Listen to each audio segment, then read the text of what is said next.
ఏపీలో ప్రభుత్వ ఉద్యోగుల జీతభత్యాల్ని భారీ స్థాయిలో తగ్గించేందుకు చంద్రబాబు నాయుడు గారి ప్రభుత్వం ప్లాన్ చేస్తోందా?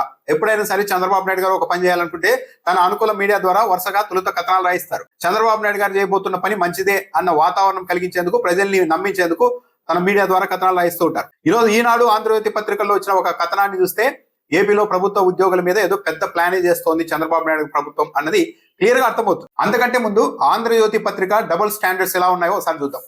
2022లో జగన్మోహన్ రెడ్డి ఈ ఆర్థిక పరిస్థితి దృష్ట్యా సిపిఎస్ ను రద్దు చేసి ఓల్డ్ పింఛన్ స్కీమ్ తీసుకురావడం అన్నది సాధ్యం కాదు. ఈ రోజు అలా ఓల్డ్ పింఛన్ స్కీమ్ తెచ్చినా సరే కొన్నేళ్ల తర్వాత ప్రభుత్వ ఉద్యోగులకి జీతభత్యాలు ఇచ్చేందుకు కూడా పరిస్థితి లేకుండా తయారవుతుంది. కాబట్టి అత్యుత్తమ మార్గంగా గ్యారంటీ పింఛన్ స్కీమ్ తెస్తాం.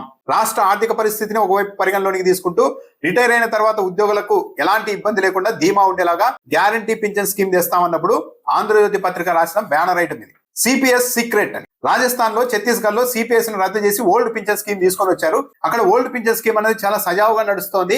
ఏపీలో కూడా ఆ పని చేయవచ్చు. కానీ జగన్మోహన్ రెడ్డి అధ్యయనం కోసం అంటూ ఒక బృందాన్ని రాజస్థాన్, ఛత్తీస్గఢ్ పంపారు. ఇదంతా అనుమానాలకి తావిస్తోంది అంటూ రాశారు. అంటే ఆ రోజు ఆంధ్రజ్యోతి పత్రిక ఉద్దేశం ఏంటి? ఉద్యోగుల్ని ప్రభుత్వం మీద రెచ్చగొట్టాలి. Jaganmohan Reddy old pension scheme సాధ్యం కాదు, గ్యారంటీ పింఛన్ స్కీమ్ తెస్తామన్నప్పుడు విఘ్నులైన ఉద్యోగులు కూడా మెల్లగా ఆలోచించడం మొదలు పెట్టారు. ఎలాగో సిపిఎస్ రద్దు చేసి ఓల్డ్ పింఛన్ స్కీమ్ తీసుకురావడం సాధ్యం కాదు, జగన్మోహన్ రెడ్డి చెప్తున్న గ్యారంటీ పింఛన్ స్కీమ్ బాగుంది అన్న ఒక చర్చ మొదలవగానే రాజస్థాన్ లో, ఛత్తీస్గఢ్ లో సిపిఎస్ రద్దు చేసి ఓల్డ్ పింఛన్ స్కీమ్ తెచ్చారు. అది సజావుగా నడుస్తోంది. ఏపీలో కూడా అలా చేయవచ్చు అన్నట్టుగా అర్థం వచ్చేలాగా ఆ రోజు ఆంధ్రజ్యోతి పత్రికలో బ్యానర్ ఐటమ్ రాశారు. అంటే జగన్మోహన్ రెడ్డి చెప్పిన తప్పు, ఆర్థిక పరిస్థితి బాగా ఉంది, ఓల్డ్ పింఛన్ స్కీమ్ కూడా తీసుకురావచ్చు అన్నట్టుగా ఆ రోజు రాశారు. అంటే జగన్మోహన్ రెడ్డి మీద ఉద్యోగుల్లో వ్యతిరేకత పెంచడానికి. కానీ ఈ రోజు చూస్తే ఆంధ్రజ్యోతి, ఈనాడు పత్రికల్లో ఒకే కథనం వచ్చింది. APHP Andhra Jyothi banner item. APHP ఖర్చుల నియంత్రణ కోసం జీతాలు తగ్గించిన హిమాచల్. అంటే హిమాచల్ ప్రదేశ్ లో జీతాలు తగ్గించారు. ఆర్థికంగా మనము అంతంతే, అప్పులు ఆగిపోతే అదోగతే, జీతాలు పింఛన్ల వ్యయం ఏపీలోనే అధికం, వడ్డీలు అప్పుల కిస్తీల భారం కొండంతా, దుబారా ఖర్చులు తగ్గించుకోరు. ఇలాగైతే మనము హెచ్పి పరిస్థితే. 2021లోనే సిఎస్ గా ఉన్న సమీర్ శర్మ అప్పటి ముఖ్యమంత్రి జగన్ కు దీనిపై ఒక నివేదిక ఇచ్చారు. కొత్తగా పిఆర్సీ అమలు చేస్తే మరో 10,000 కోట్ల రూపాయలు ఖర్చు చేయాల్సి వస్తుందని, అన్ని కలుపుకొని ఉద్యోగులు జీతాల పింఛన్లు జీతాలకి 78,000 కోట్లు ఇవ్వాల్సి ఉంటుందని చెప్పారు. 2021లో సమీర్ శర్మ అసలు పిఆర్ఎస్ అమలు చేస్తే భారం పడుతుందని చెప్పి నివేదిక ఇచ్చారని ఈ రోజు రాసిన ఆంధ్రజ్యోతి 2022లో మాత్రం ఓల్డ్ పింఛన్ స్కీమ్ కూడా అమలు చేయవచ్చు అన్నట్టుగా రాసేసింది.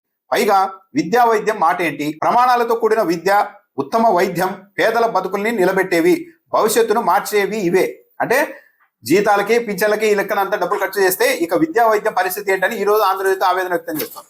ఇదే ఆంధ్రజ్యోతి 17 మెడికల్ కాలేజీలు మొత్తం ప్రైవేటీకరించేందుకు చంద్రబాబు నాయుడు గారి ప్రభుత్వం సిద్ధమైనప్పుడు మాత్రం దాన్ని కూడా సమర్థించింది. అంటే ఒకవైపు ఉన్న మెడికల్ కాలేజీలను అన్నింటినీ ప్రైవేట్ చేతుల్లో పెడుతూ మళ్ళీ ఈ రోజు ఉద్యోగుల్ని టార్గెట్ చేయడానికి, ఉద్యోగుల్ని ఒక దోపిడీ వర్గంగా చిత్రీకరించేందుకు మొత్తం ఆదాయాన్ని అంతా ఉద్యోగులే దోచేస్తూ ఉన్నారు. ఈ ఉద్యోగుల కారణంగానే ఇంకేమీ చేయలేని పరిస్థితి వచ్చేసింది అన్న ఈరోజు మళ్ళీ ప్రజలకు సంబంధించిన విద్యా వైద్యం గురించి ఆంధ్రజ్యోతి ఆందోళన వ్యక్తం చేస్తోంది. అంటే ఆంధ్రజ్యోతి, ఈనాడు పత్రికల ఉద్దేశం ఏంటి? హిమాచల్ ప్రదేశ్ లో 50 నుండి 20% మేర జీతాల్లో కోత పెట్టారు అని చెప్తున్నారు. అంటే ఏపీలో కూడా హిమాచల్ ప్రదేశ్ లాంటి పరిస్థితి ఉంది అని చెప్పి భవిష్యత్తులో ఉద్యోగుల జీతాల్ని కోసేయబోతున్నారా? జగన్మోహన్ రెడ్డి హయాంలో పిఆర్సీ చైర్మన్ ను నియమిస్తే చంద్రబాబు నాయుడు గారు ముఖ్యమంత్రి అయిన వారం రోజులకే పిఆర్సీ చైర్మన్ గా ఉన్న మన్మోహన్ సింగ్ ను రాజీనామా చేయించారు. ఇప్పటి వరకు పిఆర్సీ చైర్మన్ కూడా నియమించలేదు. ఐఆర్ గురించి కూడా ఎక్కడా ప్రస్తావన లేదు. జగన్మోహన్ రెడ్డి అధికారంలోకి వచ్చిన తొలి నెలలోనే సచివాలయ ఉద్యోగులతో భేటీ అయిన ఫస్ట్ మీటింగ్ లోనే ఐఆర్ ప్రకటించారు. 2 ఏళ్ళు అవుతుంది, ఐఆర్ కూడా ఇవ్వడం లేదు చంద్రబాబు నాయుడు గారి ప్రభుత్వం. ఇప్పుడిప్పుడే ఉద్యోగ సంఘాల నాయకులు మెల్లగా గలమెత్తుతూ ఉన్నారు. ఐఆర్ సంగతి ఏంటి, పిఆర్సీ సంగతి ఏంటి అని మాట్లాడడం మొదలు పెట్టారు. ఇలాంటి సమయంలో ఇది వచ్చేసారా, హిమాచల్ ప్రదేశ్ లో జీతాలే తగ్గించేశారు, మనది కూడా అలాంటి పరిస్థితే ఉంది దాదాపు అని ఇలా ఈనాడు, ఆంధ్రజ్యోతి పత్రికల్లో వార్తా కథనాలు రాయించడం ద్వారా ఉద్యోగులందరూ బెదిరిపోయి మనకు జీతాలు పెంచడం తర్వాత సంగతి తగ్గించేస్తారేమో అన్న ఆందోళనలో ఉంటే అప్పుడు పెంచాల్సిన అవసరం ఉండదు, ఆ ప్యానిక్ లోనే ఉద్యోగులు ఉంటారు అని రాష్ట్ర ప్రభుత్వం భావిస్తోందా? అంటే జీతాలు పెంచడం తర్వాత సంగతి, తగ్గించకపోతే చాలు మహాప్రభు అనే ఒక పరిస్థితుల్లోనికి ఉద్యోగుల్ని నెట్టడంలో భాగంగా ఎక్కడా కూడా కొత్తగా జీతాలు పెంచండి, పిఆర్సీ ఇవ్వండి, ఐఆర్ ఇవ్వండి అని అడిగే పరిస్థితి కూడా లేకుండా ముందే ఉద్యోగుల్ని కట్టడి చేయడం కోసం ఈ ప్రణాళిక ప్రకారం ఈ ప్రచారం మొదలు పెట్టారా? పైగా ప్రభుత్వ ఆదాయం మొత్తం ఉద్యోగుల జీతభత్యాలకే పోతుందని ఒక ప్రణాళిక ప్రకారం ఇటీవల చంద్రబాబు నాయుడు గారు, ఆర్థిక మంత్రి గారు అందరూ ప్రచారం చేస్తున్నారు. అంటే ఉద్యోగుల్ని ఒక దోపిడీ వర్గంగా చిత్రీకరిస్తే వీళ్ళకు మిగిలిన సమాజం నుండి కూడా వీళ్ళకి మద్దతు రాదు, అప్పుడు సైలెంట్ గానే ఉంటారు వీళ్ళు అన్న కోణంలో ఇదంతా ప్రిపేర్ చేస్తున్నారా? మొన్ననే ఉద్యోగ సంఘాల నాయకుడు వెంకటరామరెడ్డిని ఏకంగా డిస్మిస్ చేసేశారు. అంటే మిగిలిన వాళ్ళు కూడా ఎవరైనా నాయకులు మాట్లాడితే అలాంటి ట్రీట్మెంట్ వ్యక్తిగతంగా మీకు ఉంటుందని ఒకవైపు చెప్తూ ఇంకోవైపు ఇదిగో హిమాచల్ ప్రదేశ్ లో జీతాలే తగ్గించేశారు. ఏపీలో కూడా అలాంటి ఆర్థిక పరిస్థితి ఉంది. మీరు అటు ఇటు మాట్లాడితే జీతాలు పెంపు కాదు తగ్గించే అవకాశాలు కూడా ఉంటాయి అని ఉద్యోగుల్ని బెదరగొట్టి వాళ్ళని ఒక డిఫెన్స్ మోడ్ లోనికి నెట్టే ప్రయత్నం చేస్తూ ఉన్నట్టుగా ఉన్నారు. ఈ రోజు ఆంధ్రజ్యోతి, ఈనాడు పత్రికల్లో వచ్చిన ఈ వార్తా కథనం పైన ఉద్యోగ సంఘాల నాయకులు ఎలా స్పందిస్తారో చూడాలి. ఎందుకంటే ఇది ఒక పరీక్ష లాంటిది. చూద్దాం, జీతాలు తగ్గించారు హిమాచల్ ప్రదేశ్ లో అని ఒక కథనం రాస్తే ఇక్కడ ఉద్యోగుల నుంచి, ఉద్యోగ సంఘాల నుండి ఎలాంటి రియాక్షన్ వస్తుందో అని చూడటానికి ఒక ప్రయోగం చేశారు. ఉద్యోగ సంఘాల నాయకులు మౌనంగా ఉంటే ఓకే ఇబ్బంది ఏం లేదు అని చెప్పి తగ్గించడమో, ఇంకా లేకుంటే ఇది ముందు ముందు పెంచకుండా పూర్తిగా ఫ్రీజ్ చేయడమో ఇలాంటి పనులు చేయడానికి చంద్రబాబు నాయుడు గారి ప్రభుత్వం రెడీ అవుతోందా అన్న అభిప్రాయం అయితే ఈ కథనాలతో కలుగుతోంది. జగన్మోహన్ రెడ్డి హయాంలో సిపిఎస్ ను రద్దు చేసి ఏకంగా ఓల్డ్ పింఛన్ స్కీమ్ కూడా ఏపీలో అమలు చేయవచ్చు అని ఇవే పత్రికలు రాశాయి.